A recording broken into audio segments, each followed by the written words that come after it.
Ito ang nakakagimbal na balita at pinag-uusapan ngayon sa mundo ng social media.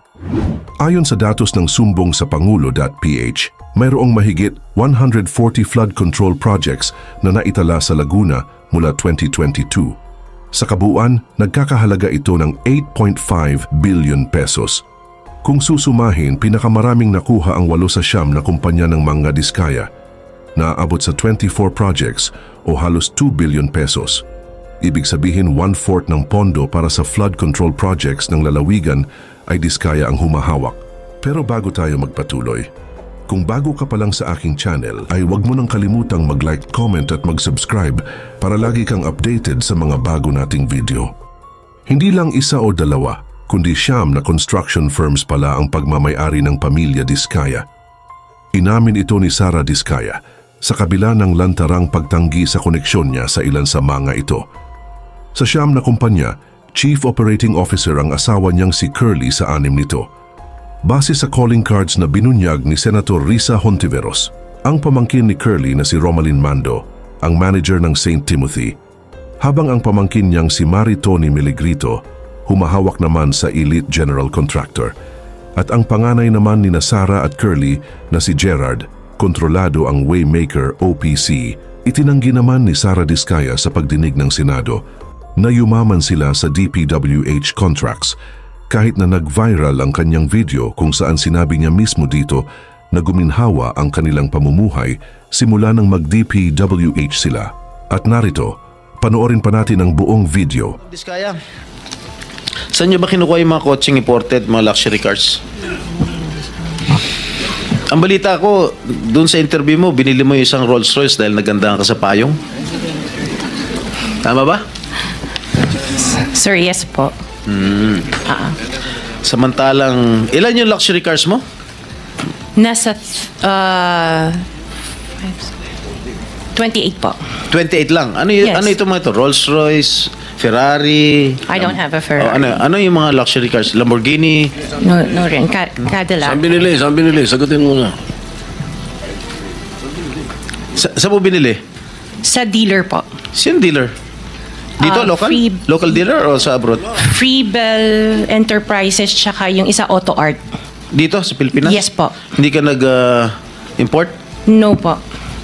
Dito may dealer ng mga Yes po. Rolls Royce. May dealer ng Rolls Royce meron dito. po. Ano pa yung mga ibang luxury cars mo? Yung anong tawag dito, yung Cadillac and the GMC. Cadillac Escalade, gano'n? Yes po. Oh. The GMC. Yun lang. Sinong dealer? I mentioned earlier Freebell Enterprises and Auto Sa Art. lahat ng kotse mo, yun ang mga dealers mo? Dalawa lang sila Dalawa po. yung dealers mo? Yes po. What other luxury cars do you own? Yung iba dito na, the Maybach. Dito Maybach, ko na binili. Mercedes. Yes po. And then, yung iba, dito na rin yung Range Rover. Bentley. The Bentley dito na rin po. Paano kayo nagka-interest sa kotse? Saan nyo gagamitin yung 28 kotse na luxury cars? Araw-araw gusto mo Collection. palit ng kotse? No, I have 4 kids that use it all the time for them to... 4 kids lang. Bigyan mo tig-isa pero 20, ilan yun? 20 ka mo? 28? 28, opo. My God. And you bought that from the taxpayers' money? No po. Hindi po. Wag na tayo maglokohan That would be- dito. Let's allow our people to decide on that anyway. ano lang, linawin Senator, Senator Risa, sorry nagkamali ako. Chairman, Si- just the 2 names of the dealers. Dealer ako ng kotse, kaya ako alam yan eh. Sino yung dalawa? Pinagkukunan mo ng luxury cars? Freebell Enterprises Ha? and Freebell Enterprises Freebell. and yung isa, Auto Art.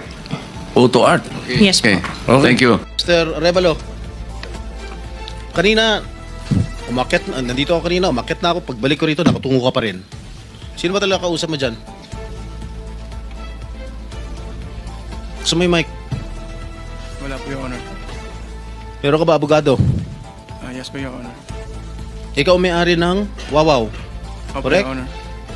Ano ba yan? Sole proprietorship, partnership, or corporation? Sold po, Your Honor. Sole, ikaw lang. Magkano paid up capital? Magkano capital mo dyan? Nung una po is 9 million po, 2017. 9 million. 2017 po, nag-start po kami. 2017. 17 po. Up to now.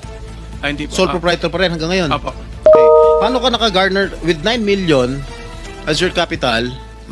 paano ka nakakuha ng malalaking proyekto sa DPWH? Nag-start lang po kami noong 2019 po na may nagka-project po. 2019? Opo. Sino kausap mo? Wala po, Your Honor.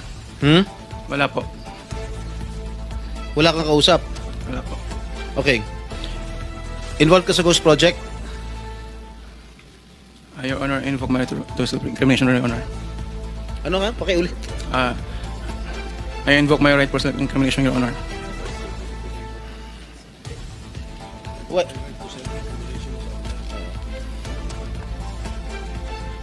Senator Jinggoy, Malinaw ba Mr. Chair, pwede bang... Linawin muna natin yung sinabi kasi ang narinig ko, I invoke my right to self-incrimination. Against self-incrimination, Your Honor. Against eh. Plus, Mr. Chair, dapat tumingin ka rin sa nagtatanong mo, Mr. Ayaw ba tumingin sa amin? Huwag kang kausap mo. Ayoko na, Lamisa yung kausap mo eh. Senador yung nagtatanong sa'yo. Harapin mo rin.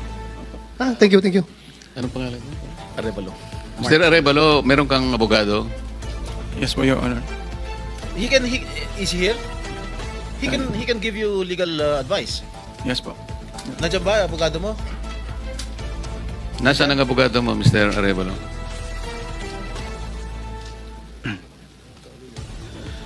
Nasa good ko po, Your Honor.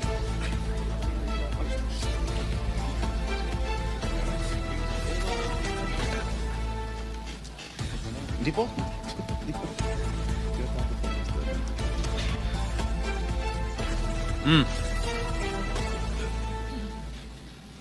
Oh, answer. Tingnan mo na, so may in-advisean ka na ng abogado mo, ha? Mr. Arevalo, Are you involved in any ghost projects? Your Honor, I invoke my right against self-incrimination, Your Honor. Ilan taon ka na? 37 po, Your Honor. 37. Wow, bata ah. Bago ka pumasok sa mga kontrata sa gobyerno, ano trabaho mo dati? May mga, may nasa construction company po ng kamag-anak po. Kamag-anak mo? Gaano kalapit yung kamag-anak mo? Tatay mo ba yan? O pinsan? Tsuhin? Mga kamag-anak lang po, tita po. Sino nga kamag-anak? Wala namin kamag-anak. Tita po. Ha? Mga tita po. Tita mo? Nasa construction business? Opo. Tinuruan ka? First, layasan po muna. Ha? Layasan po. Ano yung mga proyekto mo? Ano mga nakuha mong proyekto rito sa DPWH? At saan?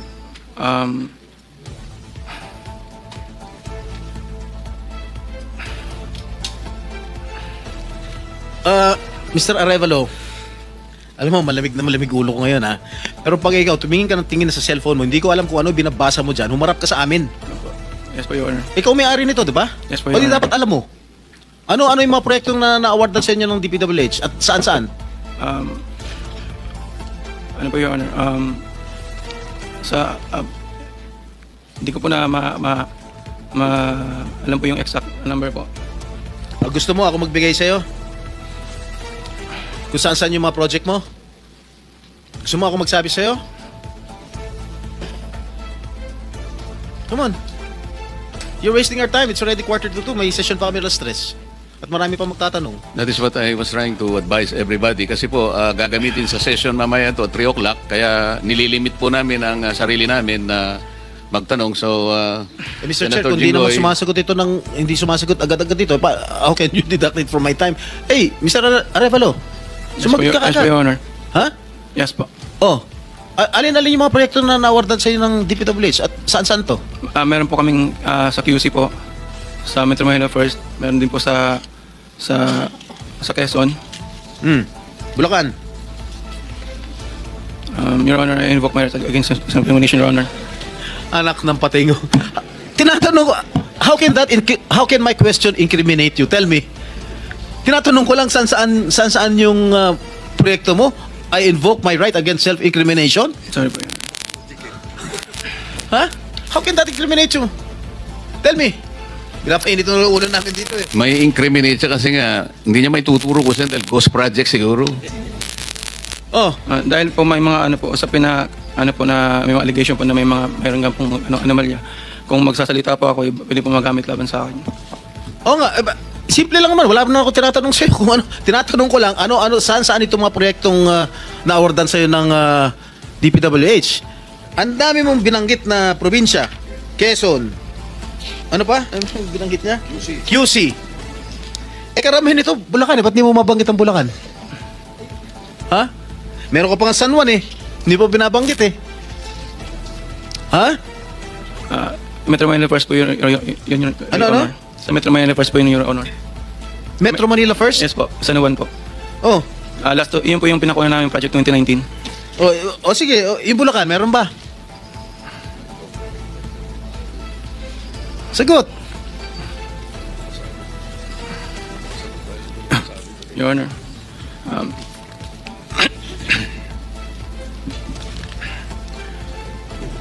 Uminom ka ng tubig.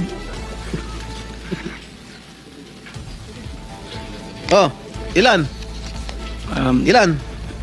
Di ko pa sigurado, Your Honor. Dito base sa record namin, meron kang 42 projects sa Bulacan. Meron kang 42 projects sa Bulacan. Yung bulk ng na-award na contract sa inyo ng DPWH, ang bulk mo nasa Bulacan. 42. Ha? 2 sa San Juan. 2 yata sa Quezon. Meron sa Ilocos Norte. Meron sa Caloocan. Meron sa Laguna. Yan, Bulacan lahat to. San Juan. Quezon City. Tsaka identical ang presyo, ha? Identical ang mga presyo dito. 77 million, 77 million, 72 million, 72 million.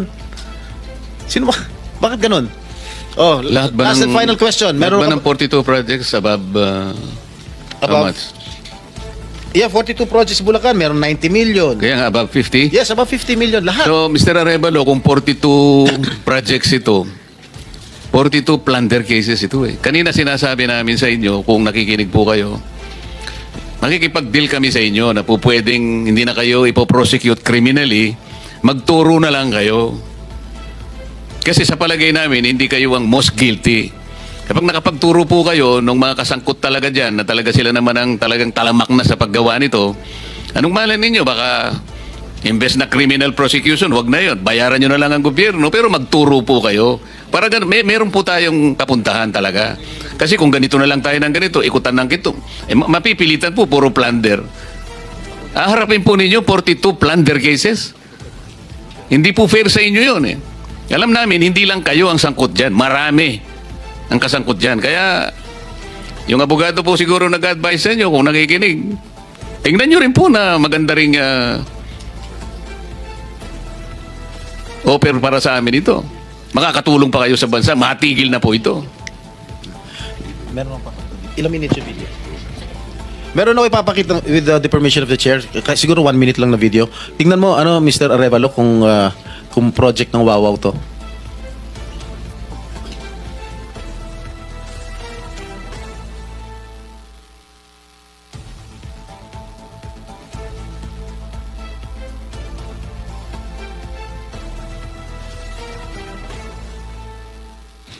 Familiar ka dito? Familiar ka, Mike? Hindi po, Your Honor. Hindi. Hindi ka nga talaga magiging familiar dahil ghost nga. Tama? Yan, ang nakalagay dyan sa report, completed. Nakakubra ka na. Nabayaran ka na ng gobyerno. Pero, hindi pa completed. Tama ba, Miss Cabral? Are you aware of this? Ngayon lang po na nakita yung video, Your Honor. Na hindi kompleto, di ba? Pero bayad sila. Wala po akong nakikita. Sa Hagonoy, Bulacan. So, hindi mo alam, Mr. Arevalo? Ngayon ko lang din po, Ha? Ngayon ko lang din po nakita yung video, Your Honor. Talagang hindi mo makikita dahil hindi mo naman alam. Kasi nga ghost. Di ba? Alam mo, nag-iisip na ako kung isa-cite kita yung contempt dito eh. Huwag mo lang ako subukan, please. Okay, babalik ka kita next hearing Miss Sarah? Mr. Chair, with the indulgence of the SP Pro Temp, Yes. interjection. Yes, Okay, please. provided it's very brief kasi Yes, kulang very na po brief, tayo Mr. sa Chair. panahon. Apo, very brief lang. Sabi nyo kanina, and salamat po sa SP Pro Temp at Mr. Chair. Sabi nyo kanina, Mr. Arevalo, na meron din kayong mga proyekto, ang Wawaw, sa Quezon City sa pamamagitan ng Metro Manila First. Kasama po ba yon sa dalawa lang sa 254 flood control projects sa Quezon City na may koordinasyon sa LGU ayon kay Mayor Joy Belmonte? Yes po, Your Honor. Yun yun. Yun din. Ano po yun, yung sa isa po, may letter na po dun for termination po. Letter for termination. Yun ba yung sa Barangay Mariblo sa Quezon City? 2 pumping stations na nagkakahalaga na 282 million pesos na magkaharap? I-check, yun po, ang di ko po masagot. I-check po namin, Your Honor. Sige po, pakipaalam nyo sa komite namin sa pamamagitan ng aming chair. Salamat Mr. Chair at SP Pro Tem.